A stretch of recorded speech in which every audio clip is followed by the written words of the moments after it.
26号，哈马斯政治局领导人哈尼亚访问伊朗，并同伊朗外长阿卜杜拉希扬举行会晤。随后，双方举行新发布会。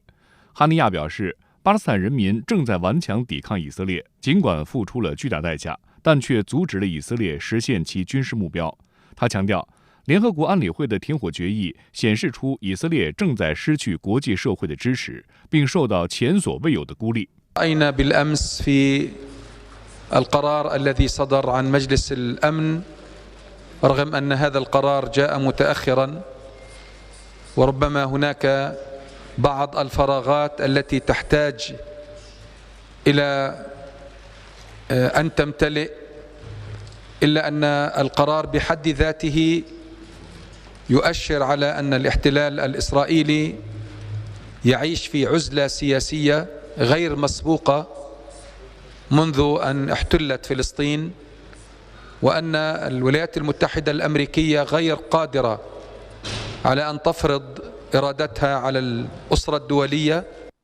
伊朗最高领袖哈梅内伊在会见哈尼亚时强调，加沙地带所发生的种族灭绝使每一名有良知的人感到悲愤。联合国安理会25号表决通过第2728号决议，要求斋月期间在加沙地带立即停火，以实现长期可持续的停火。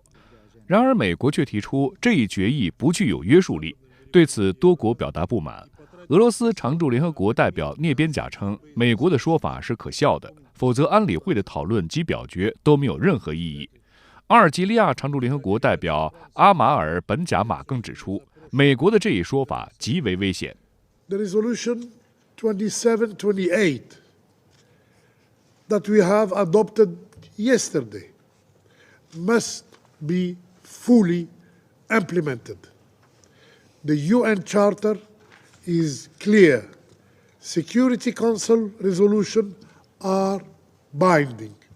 中国常驻联合国副代表耿爽也强调，安理会决议具有约束力，这一点毋庸置疑。每个国家在加入联合国时都承诺执行安理会的决定，这是宪章义务。美国作为安理会的常任理事国，更应该带头遵守。中方还强调，巴以问题久拖不决的症结在于两国方案没有得到落实，巴勒斯坦人民的建国权、生存权和回归权长期遭到漠视。中方支持巴勒斯坦尽快成为联合国的正式会员国，期待安理会近期把这个问题提上日程。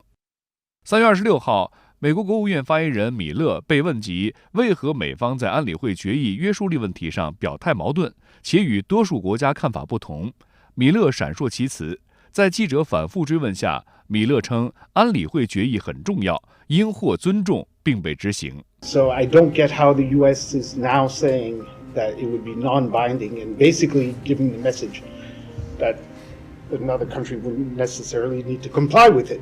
We do believe that even though there are this resolution lacks non-binding provisions and lacks new requirements that it is imposed on the parties, it does carry weight and it is something that should be implemented.